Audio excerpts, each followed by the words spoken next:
Hi అండి, welcome to నీరు vlogs.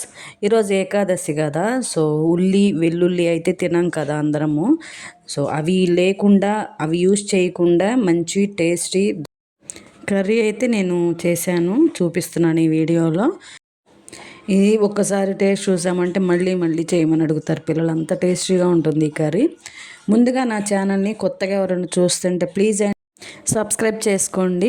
మీ support నా ఛానల్కి చాలా అవసరం. ఇప్పటి వరకు నా ఛానల్ని సపోర్ట్ చేస్తూ సబ్స్క్రైబ్ చేసుకున్న ప్రతి ఒక్కరికి కూడా ధన్యవాదాలు. ఇంకా రెసిపీ అయితే స్టార్ట్ చేసేస్తాను. ముందుగా ఒక బౌల్లో ఒక గుప్పెడు అంటే ఒక 20 వరకు ఉంటాయి జీడిపప్పు, ఒక 2 స్పూన్లు గసగసాలు వేసుకోవాలి. గసగసాలు వేసుకొని పుచ్చపప్పు ఉంటాయి కదండి, అవి ఒక 2 స్పూన్స్ వరకు వేసి వాటర్ వేసుకొని నానపెట్టాలి. వాటిని నీళ్ళు పోసుకొని నానపెట్టాలి.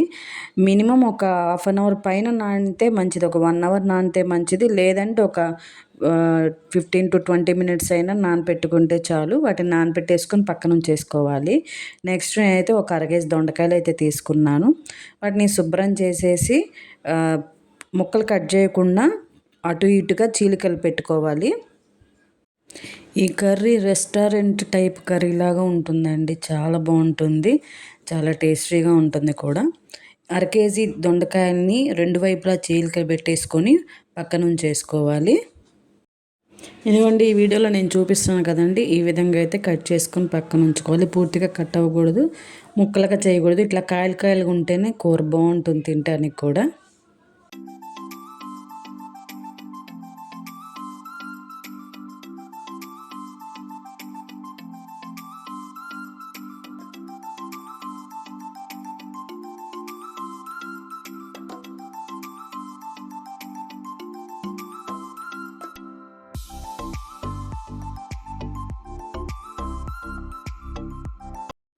ఇంకా అవన్నీ కట్ చేసుకుని పక్కన ఉంచుకున్న తర్వాత నెక్స్ట్ చిన్న మిక్సీ జార్ తీసుకున్నా. అందులో ఒక అంగుళము అల్లం ముక్క వేశాను. ఇందులో నేను చిన్నులపాయలు కానీ ఏమి యూజ్ చేయట్లేదండి, అల్లం ముక్క వేశాను. మీకు ఇష్టమైతే చిన్నులపాయలు వేసుకోవచ్చు. అల్లం ముక్క, ఇంకా ఒక పచ్చిమిరకాయ ముక్కలు కట్ చేసి వేశాను. 1 స్పూన్ ధనియాలు, 2 స్పూన్లు ధనియాలు 2 స్పూన్లు ధనియాలు, 2 స్పూన్లు జీలకర్ర అయితే వేశాను. వేసి మిక్సీ పట్టాలి. వీటిని మెత్తగా మిక్సీ పట్టుకోవాలి. అవసరమైతే కొంచెం వాటర్ కూడా యూస్ చేసుకోవచ్చు. మీకు నచ్చితే అల్లం వెల్లుల్లి పేస్ట్ కూడా వేసుకోవచ్చు. నేను ఇవాళ ఏకాదశి అని చెప్పేసి వెల్లుల్లి మాత్రం యూస్ చేయట్లేదు, యూస్ చేయకుండా చేసిన కర్రీ ఇది. ఇదిగోండి, మెత్తగా పేస్ట్ చేసి పక్కనైతే ఉంచుకున్న అదే జార్లో మనం ముందుగా నానపెట్టి ఉంచుకున్నాం కదా జీడిపప్పు, గసగసాలు, ఇంకా పుచ్చపప్పు, ఇవి 3 కలిపి కూడా పేస్ట్ చేసేసుకొని పక్కన ఉంచుకోవాలి. నెక్స్ట్ కుక్కర్లో వండాను నేను. కుక్కర్ పెట్టేసాను. కుక్కర్ పెట్టి ఆయిల్ వేసి ఇందులో 1 స్పూన్ జీలకర్ర, 1 పలావాకు చెక్క వేసి వేపాను అనమాట. అవి వేగిన తర్వాత మిరియాలు వేసుకోవాలి. అయితే మా పిల్లలు మిరియాలు తినరు, అందుకని చెప్పేసి నేను మిరియాల పొడి వేసాను అనమాట. మిరియాలు వేసుకోవచ్చు. ఆ మిరియాలు కూడా వేసి వేగిన తర్వాత నెక్స్ట్ మనం పచ్చిమిరకాయ పేస్ట్ ఉంది, అల్లం పచ్చిమిరకాయ పేస్ట్ ఉంది కదా, అది వేసుకోవాలి. అది వేసుకొని పచ్చివాసన పోయే వరకు వేపుకోవాలండి. ఇక్కడ మనకి ఈ కర్రీకి వచ్చేసి మసాలా బాగా వేగాలి, ఆ వేగితేనే టేస్ట్ వస్తుంది. మంచిగా వేగి పచ్చివాసన పోవాలి. నెక్స్ట్ అది వేగిన తర్వాత ఒక 3 టమాటాలు, చిన్నవి 3 టమాటాలు సన్నగా తరిగి అయితే పెట్టుకున్నాను, అవి వేసుకోవాలి. ఇక్కడ వచ్చేసి మామూలుగా నార్మల్గా చేసుకునేట్టయితే టమాటాల బదులు ఉల్లిపాయలు వేసుకోవచ్చు. ఉల్లిపాయలు సన్నగా తరిగేసి వేసుకోవచ్చు. నేను ఉల్లిపాయ వేయకుండా టమాటాలు వేసాను, దాని బదులు ఇదైనా వేసుకోవచ్చు. నెక్స్ట్ అవి కూడా వేసిన తర్వాత కొంచెం ఉప్పు, పసుపు, కారం వేసాను. వేసి చిన్న మంట మీద వాటిని బాగా మగ్గబెట్టాను. టమాటాలు బాగా మగ్గి పేస్ట్ అవ్వాలి. అవి పేస్ట్ అయ్యే వరకు దగ్గరుండి వేపుకుంటూ మాడకుండా చూసుకోవాలి. చిన్న మంట పెట్టేశాను. ఈ కర్రీ రైస్లోకే కాదండి, చపాతీల్లోకి కూడా చాలా బాగుంటుంది, చాలా టేస్టీగా ఉంటుంది. మంచి క్రీమీ స్ట్రక్చర్ అయితే వస్తుంది ఈ కర్రీకి. చెప్పాను కదా, రెస్టారెంట్ స్టైల్లో ఉంటుందన్నమాట. ఈ టమాటాలు మగ్గిన తర్వాత నెక్స్ట్ మనం పేస్ట్ చేసి పెట్టుకున్నాం కదా జీడిపప్పు, పుచ్చిపప్పు, గసగసాలు, ఈ 3 కలిపి పేస్ట్ చేసి పెట్టుకున్నాం కదా, వాటిని ఆ పేస్ట్ని ఇందులో వేసేయాలి.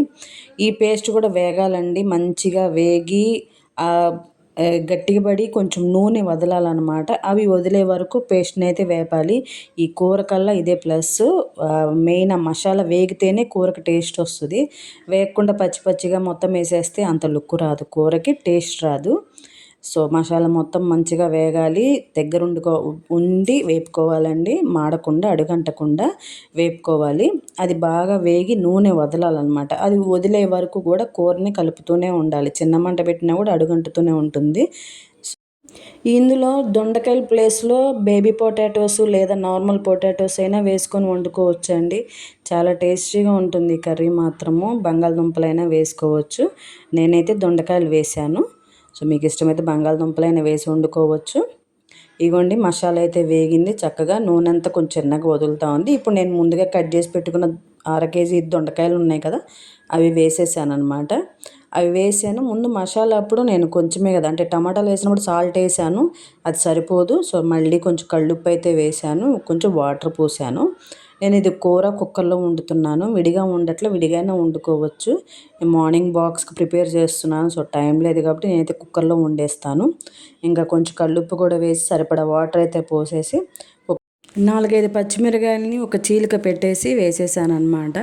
అదైతే బాగుంటాయి పచ్చిమిరకాయలు తినడానికి మాత్రం. ఇట్లా విడిగా ముక్కలైనా అది మీ ఇష్టం అనమాట. నేనైతే ఇట్లా వేసుకున్నాను, పచ్చిమిరకాయలు వేసి కలిపేసి ఇంకా కుక్కర్ మూత పెట్టేశాను. కుక్కర్ మూత పెట్టేసి ఒక 3-4 విజిల్స్ అయితే రానిచ్చేసాను. ఇదిగోండి చూడండి, కూర అయితే రెడీ అయిపోయింది.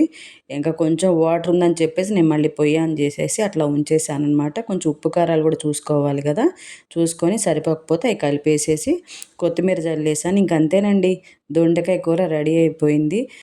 ఉల్లి వెల్లుల్లి లేకుండా దొండకాయ కూర అయితే రెడీ అయిపోయింది. చాలా టేస్టీగా ఉంటుంది, రెస్టారెంట్ స్టైల్లో ఉంటుంది. క్రీమీ స్ట్రక్చర్ వస్తుంది, చపాతీల్లోకి రైస్లోకి చాలా పర్ఫెక్ట్గా ఉంటుంది. పిల్లలు కూడా చాలా ఇష్టంగా తింటారు. మసాలా కూడా చాలా తక్కువ వేసానండి, లిమిట్గా ఉంటుంది, చాలా బాగుంటుంది. నేను చేసిన ఈ కర్రీ మీకు నచ్చితే తప్పకుండా ట్రై చేయండి మీరు కూడా. నా ఈ వీడియోని మీకు నచ్చిందా? నచ్చితే తప్పకుండా లైక్ చేయండి, సబ్స్క్రైబ్ చేయండి. రేపు మరొక మంచి వీడియోతో మీ ముందుంటాను. బాయ్.